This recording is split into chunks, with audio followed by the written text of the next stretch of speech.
volunteers in Malaysia distribute consolation cash to residents affected by a landslide in Kota Kinabalu. Volunteer from Ecuador helps with quake disaster assessment in Mexico alongside Tzu Chi as they recruit more local volunteers. Welcome to DaAi Headlines. I'm Siri Su. Thank you for joining us. In Kota Kinabalu of Malaysia, a week of heavy rain has caused landslide in Kampung Kolondemai, destroying 6 houses and displacing 34 residents. The affected residents are finding shelter at a local gym. Upon learning of the news, Tzu Chi volunteers distributed mattresses and consolation cash to the affected residents, helping them get through the tough times. Days of heavy rain has caused landslide in Kampung Kolondemai, affecting 9 families. Tzu Chi volunteers have traveled there to assess damage. I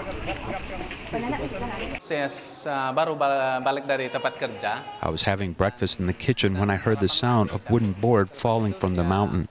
Running out of the kitchen, I saw the landslide. I was shocked as a lot of mud slid down from the mountain. Saya melihat di sana tanah runtuh sedang berlaku yang menakutkan menggolongsor dari atas pergi bawah. The landslide destroyed 6 houses, affecting 34 residents who can only stay at the local gym for the time being. After assessing damage, the volunteers immediately give out mattresses and consolation cash. Saya sangat terharu lah. I'm very touched. They sent and gave us its supplies. Thank you.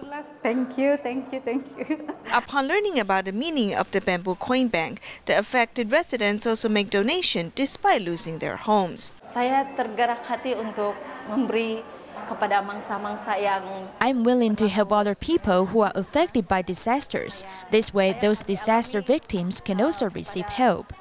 Di luar sana mereka akan dapat menerima juga.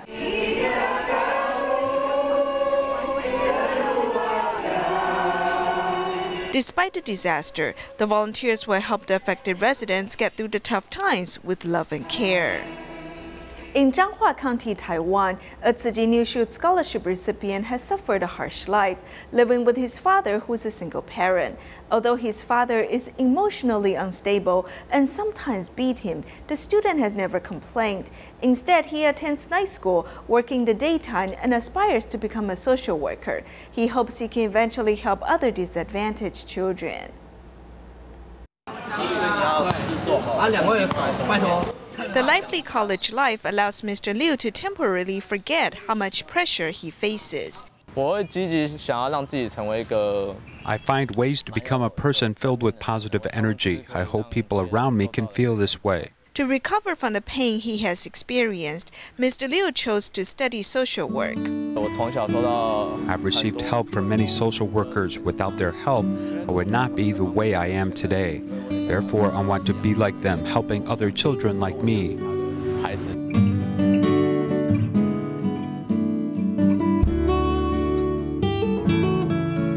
Growing up in a broken family, Mr. Liu has shouldered the responsibility of supporting his family, becoming quite mature for his age.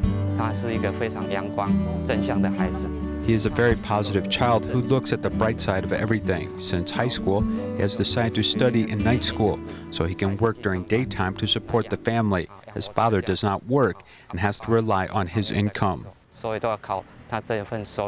He is very obedient. He would not bother me, even when he was little. When I left the house for a week, he lived by himself. Living with his father, Mr. Liu has been through some tough times. I have a bad temper. When I had worries, I would beat him up. Mr. Liu's father is emotionally unstable. He once drank so much alcohol that he suffered from hepatic coma. Tzu Chi aunt, what is wrong with my father? He kept running into the wall and wanted to beat people up. I asked why that happened. He said he did not know and he was afraid. Mr. Liu has overcome the trauma he has experienced. He faces life's challenges with gratitude. I think life is similar to the video game called Super Mario. We have to keep running and moving forward. Instead of being afraid of obstacles and challenges, it is better to overcome hardship bravely. To help impoverished but deserving students pursue an education, Jiangsu's Women's Club began a Springboard Scholarship program to 8 students. In 2007, Tzu Chi volunteers joined this activity in the region, and this year marks the 10th anniversary of the occasion. Twice a year, Tzu Chi volunteers visit students in the northern Jiangsu area and distribute financial aid to them. Through these visits, Tzu Chi also promotes Jingsi aphorism lessons to the students, hoping to inspire the students to do good deeds.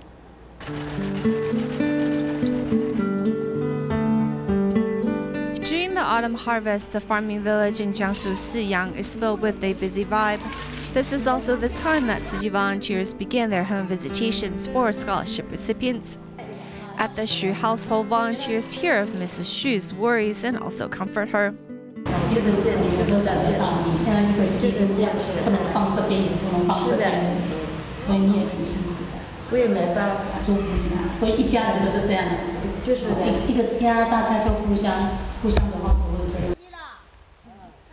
Volunteers also visit Wang Yuanyuan, who has just entered high school. She gets excellent grades in school, as evident by certificates which line the walls. As the oldest child of the family, she has but one wish. Because her brother has cerebral palsy and she thought there's no one in our family that is in the medical field, she wanted to pursue that. With a goal in mind, your path is clear. With this clear path, you will then have the strength to complete the journey. Now that Yuan Yuan has a goal, we can clearly walk towards this destination. Each time the volunteers visit northern Jiangsu, they not only check on the recipient's family condition, but also host scholarship distributions at the school and teach Jingsi aphorism lessons. These events not only bring the students financial stability, but also fill their emotional needs. I feel like I've received encouragement to face the difficult life ahead, and my world is so much brighter because of it. I now have the confidence I need to live a better life. In Suqian, due to the volunteers' influence, Ling Ying began to save money each day to pass the love forward. When others are helping you, you can also do your share to help others. In doing so, you'll gain happiness. As a first-time participant of Tzu Chi scholarship distribution, Suqian Technician College director was moved to do more for the students. We have lots of children and their families who are filled with lots of love, but they just need some encouragement. This is why I've set up a group chat for each year's scholarship recipient. Together, it's like one big family. The 10 years of companionship here in northern Jiangsu, Tzu Chi has helped numerous students pursue an education with ease. It is hoped they carry this love with them later in life and pass it to others less fortunate. In Taiwan, Guangming Elementary School in Taidong was rebuilt by Tzu Chi's Disaster Risk Reduction Project to cultivate students' good reading habits. Tzu Chi also established the Jingsi humanitarian reading space in one of the classrooms. Besides general books, Jingsi books and all kinds of inspiring books are also provided. Let's take a look at the opening ceremony for this special space. Everyone is busy decorating this classroom at Taidong's Guangming Elementary School. The books on the shelves are quite different than that of other schools. With these new books, I believe first it will help enhance our students' interests and preferences in reading. Secondly, with these many different types of books, it will increase the children's desire for reading. With everyone's blessing, the Jingsi Humanitarian Reading Space in Guangming Elementary School has officially opened. Businessman Zhang Zhilong has also been invited to share the benefits of reading with students. We should cultivate our reading habits since we are in elementary school. I think school textbooks can help us to lay a good foundation, but reading extracurricular books can help us grow. These books will become good friends in your life. Besides Jingsi aphorism books, Jingsi voting desks and chairs are also provided to create a more flexible space.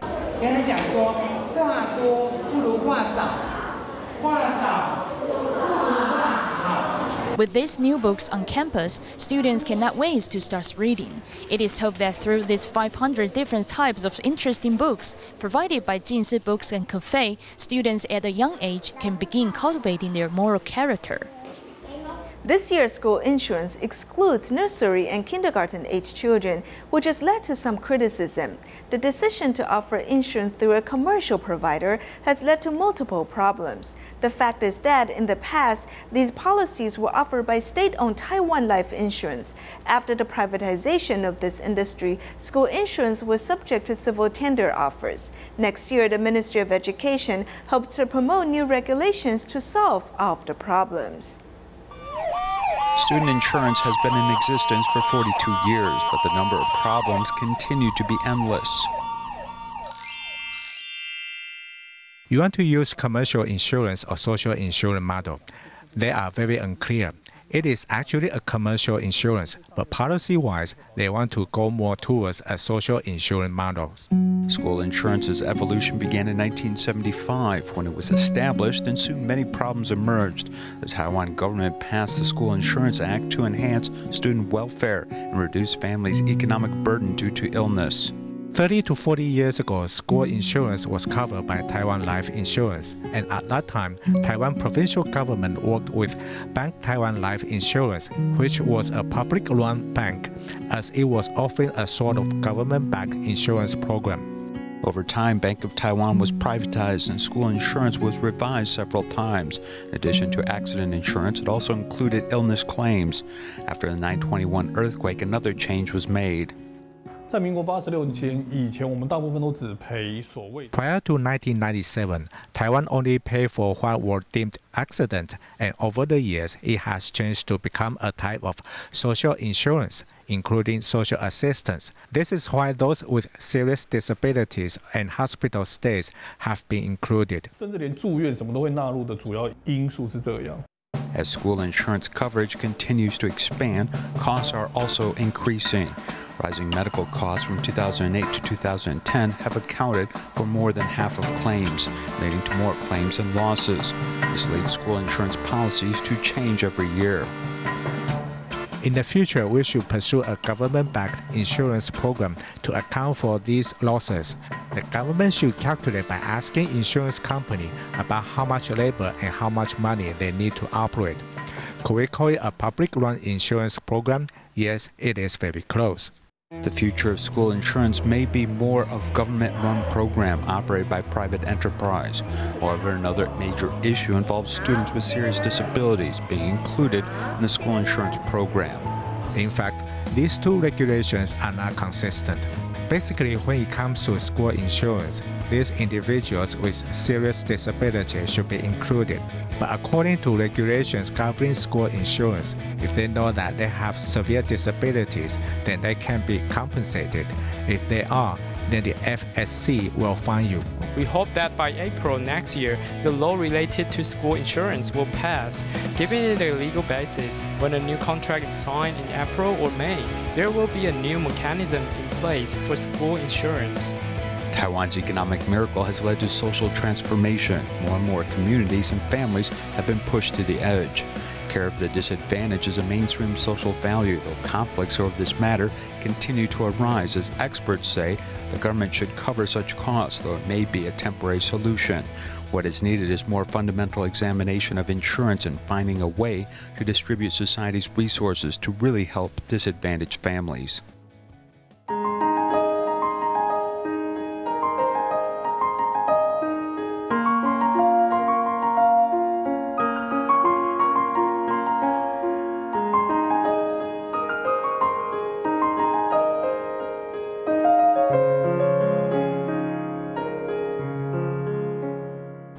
As there is still so much to do in the Mexico quake relief, Tzu Chi's disaster assessment team looked to recruit more local residents to help, especially in the San Gregorio area. Joining the relief team recently is Jennifer Ruiz from Ecuador, one of the key local volunteers helping with Tzu Chi's disaster relief when the quake hit Ecuador.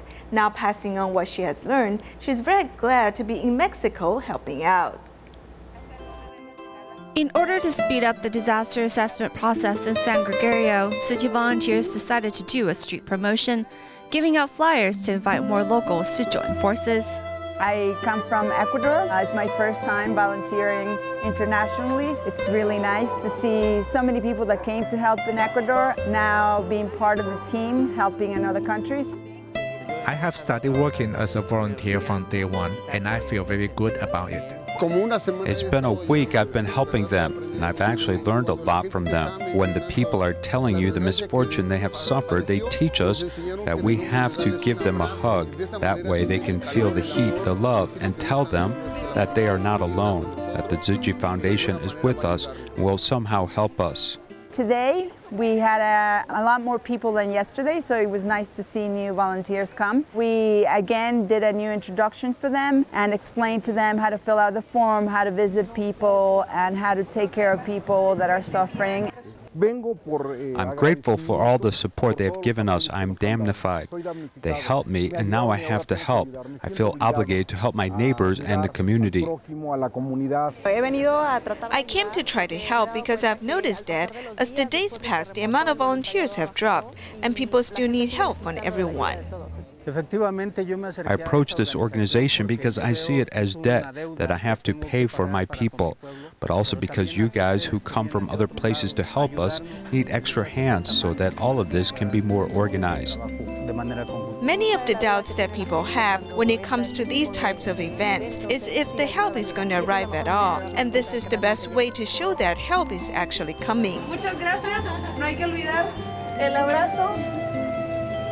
La persona que va a decir. Tzu Chi.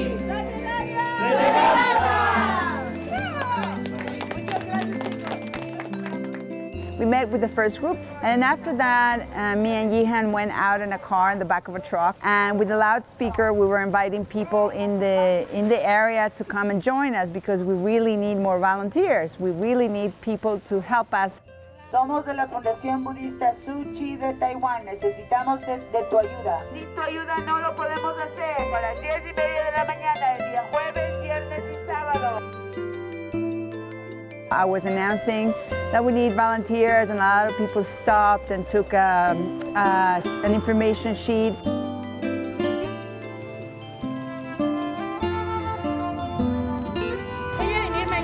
I'll come tomorrow, Thursday. I feel like we need to support this more because I live here, in this town of San Gregorio. I feel like I'm home. I feel like I'm helping Ecuadorians, so it's really great, the feeling, because people are suffering. So we need volunteers, and it seems like there's a lot of things happening in the world right now, and we can't, people that are suffering can't wait. So I'm really happy to be here and help. As Taiwan's population is aging fast, more families are under the stress to take care of seniors. Thus, Taichung Tzu Chi Hospital set up a daycare center. The hospital also uses its resources to set up a rehabilitation area, as it hopes to provide quality care to the elderly.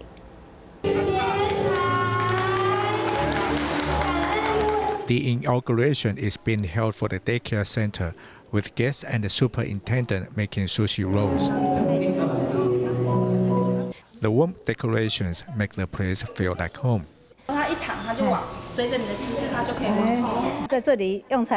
When we eat here, the meals are professionally prepared. The daycare center has many courses thanks to the resources from the hospital. It also has a rehabilitation area. We've also prepared some rehabilitation equipment and hope these elderly with minor mobility can use it to delay further deterioration. This is why we have a rehabilitation area. We don't only want the seniors to feel they are in perfect health, but also feel their value of life can radiate from here.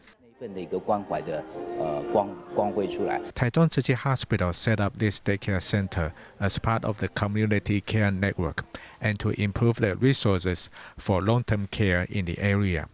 If the elderly can come to the daycare center, their social connections will be broadened, and they can use more resources to make them feel more alive.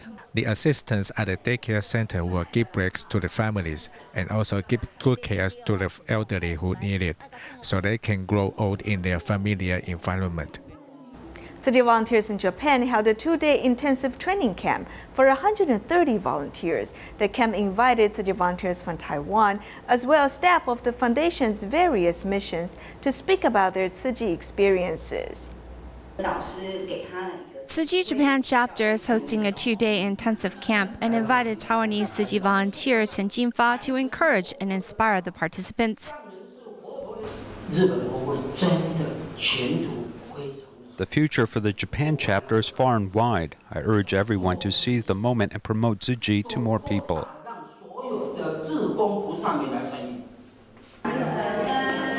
As some of these volunteers have experienced in disaster relief from the major earthquake in 2011, before lessons began, a small donation campaign was held to help in international disaster relief.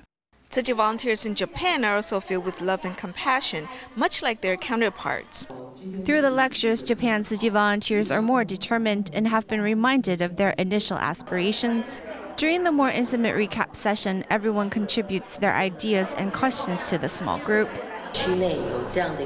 When I heard about this intensive training, I knew I did not want to miss this opportunity. In the past, sisters have reminded us to keep learning new wisdom through our Dharma teachings, and this is a good time to do so. I've learned more in depth about the four missions of Tzu Chi through first-hand experiences of more experienced volunteers. The smile that radiates from their faces really moves me. After the 2-day of intensive training, no matter if it's certified volunteers or volunteers in training, everyone walked away with a more determined, charitable heart. After竹山Nanto's annual ritual period ended, our DaAi reporters revisited the temples to see the participants' reaction. In total, the town went meatless for the 5-day ceremony, and many of the local residents have changed from initially rejecting the idea to accepting the benefits of a vegetarian diet. The temporary kitchen of the temple is bustling with activity.